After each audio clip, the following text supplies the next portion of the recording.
Hey guys, and welcome to next video. Today we're gonna talk about the history of Total War games. Let's get on to the video.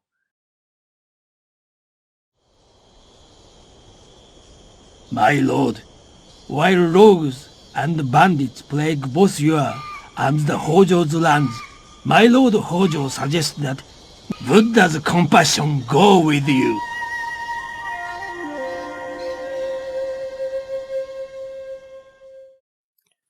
Shogun Total War is set in feudal Japan during the Saga period. The player can choose one of the factions and lead his faction and bring it to victory.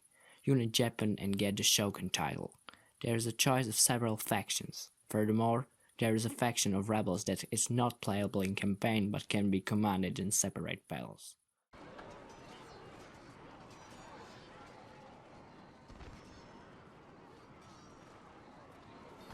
The second game of the Total War series is set in medieval Europe, Africa and the Middle East. You can play for some European and Arab nations. It is possible to start a campaign at different times when the political map looks different each time, but the goal is still the same: dominating the medieval world. There is a possibility to consolidate the alliance by marrying the daughters of the rulers. During the battles, you can use the heavy-sized weapons and artillery. Each culture has its own kind of units and combat specializations.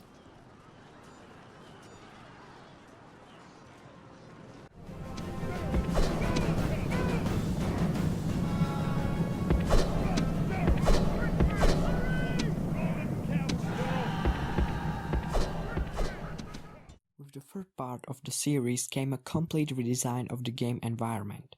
The plot is placed in the period of the Roman Republic on a map of approximately the same size as in medieval. The main change is the transition from static map. The opportunity was given to a dynamic map where the player moves its units in a real environment, and it may take more turns to get from one province to another.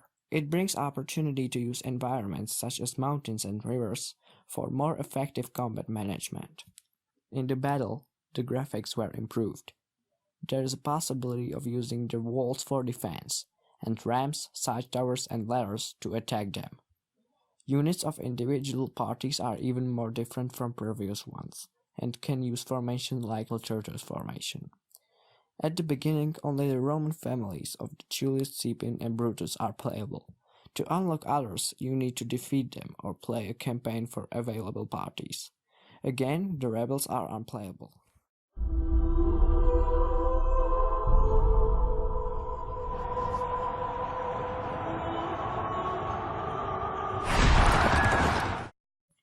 In Medieval 2 Total War, we will once again look into medieval Europe, where we again choose one of the playable factions to try to conquer the world. The game runs on an improved engine from Rome Total War, offering some improvements. This time it will have a very important role for religion.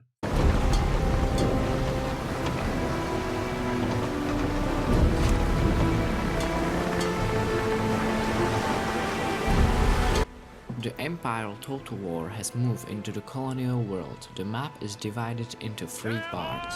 Part 1 is Europe, North Africa and Middle East.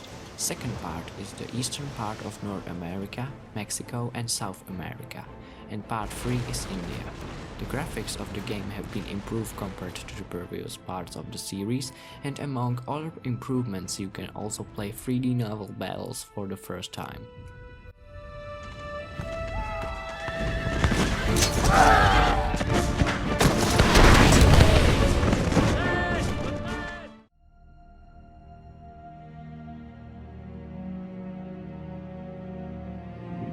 My enemies are many, my equals are none. In the shade of olive trees, they said Italy could never be conquered. In the land of pharaohs and kings, they said Egypt could never be humbled. Napoleon Total War is something between the Empire Expansion Pack and a separate game. The game is primarily focused on the Napoleonic Wars. In the main campaign, you will go through Napoleon's life from a young general to an old emperor, getting started in northern Italy, where Napoleon has to fend off an attack by Austrian Empire. Then with Napoleon, you try to conquer Egypt. In Great Campaign, here is nothing to do but the conquest of the whole Europe. In this campaign, we can choose France and one of the countries of anti-Napoleon coalition, including Great Britain, Austria, Prussia, Russia. Finally, we have a real challenge, where we have to face the armies of British and the Prussians and try to reverse the outcome of the Battle of Waterloo. The game runs on the same engine as Empire. It does not offer too many changes, but it definitely doesn't make a shame to series.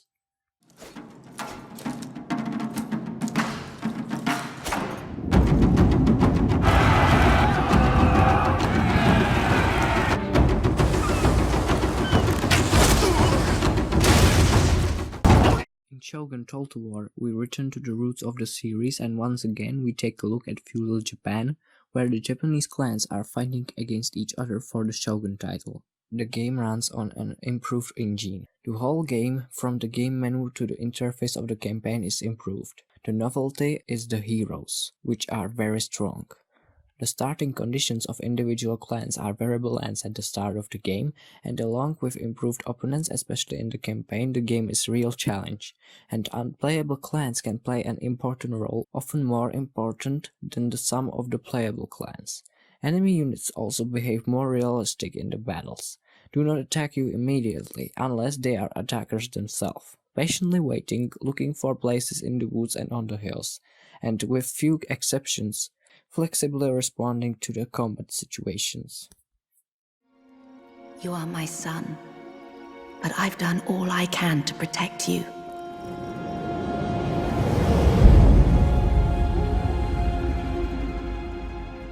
The gods smile on you, Octavian. You're a good soldier.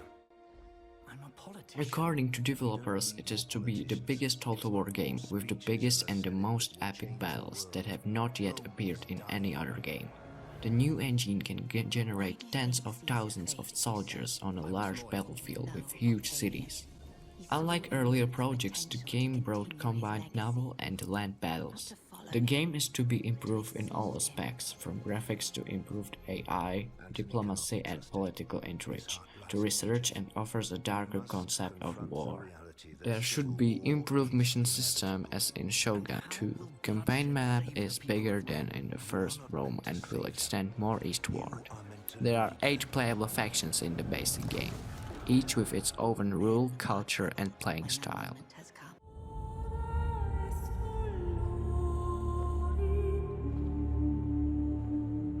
There have been many kings before you. Many names. Using the same engine as Total War Rome 2, the game followed the lifetime of Attila the Hun during the dark ages of Europe. According to Creative Assembly, Total War Attila would provide an apocalyptic atmosphere with hostile weather and dark lighting. But the game is not very good stabilized, and according to my own experience, I personally prefer Rome 2. To lead by honor and virtue, and inspire the common man. A world of unceasing war and endless terrors. But with a nation of men at its heart, a bastion of hope and courage. The Empire. Total War Warhammer is inspired by the fantasy world of Warhammer. The first ever fantasy in Total War brings a new world with new graphics, more gaming options like flying units, separate generals with their abilities and lots of new features. But no longer.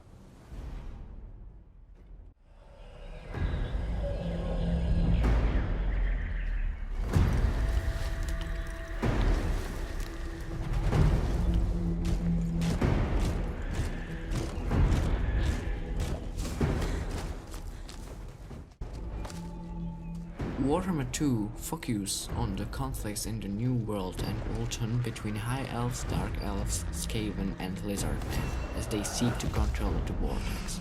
The Tomb Kings also seek to reclaim the 9 Books of Nagash, a series of necromantic tomes that hold great power.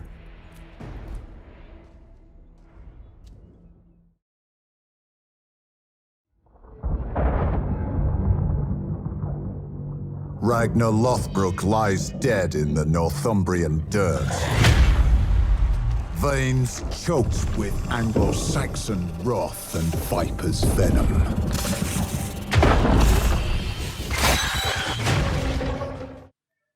The game is set in 878 AD after the death of Ragnar Lodbrok and following Viking invasion of the British Isles by the Great Heathen Army. The game focuses on the kingdom vying for the power of the Isles. The playable factions can be English, Welsh, Gaelic, or you can be a part of Great Viking Army or the Viking Sea Kings. The game uses the same engine as Attila, and the battle and campaign offer a little of the new content.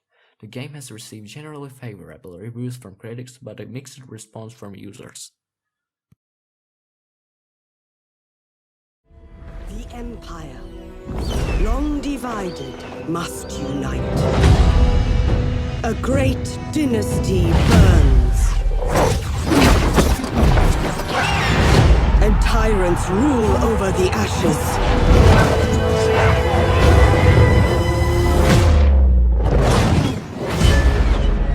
The light dims.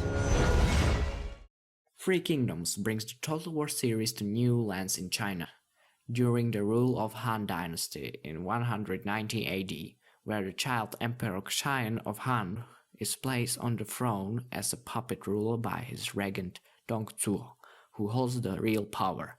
The game centers on heroes who will fight the tyranny, but whose ambitions may break their alliance and divide China, leading up to the rise of the Three Kingdoms period.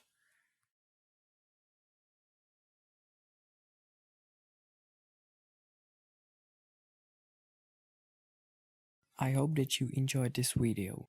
The games from Total War series belong to my favorite ones. I would highly recommend some of them.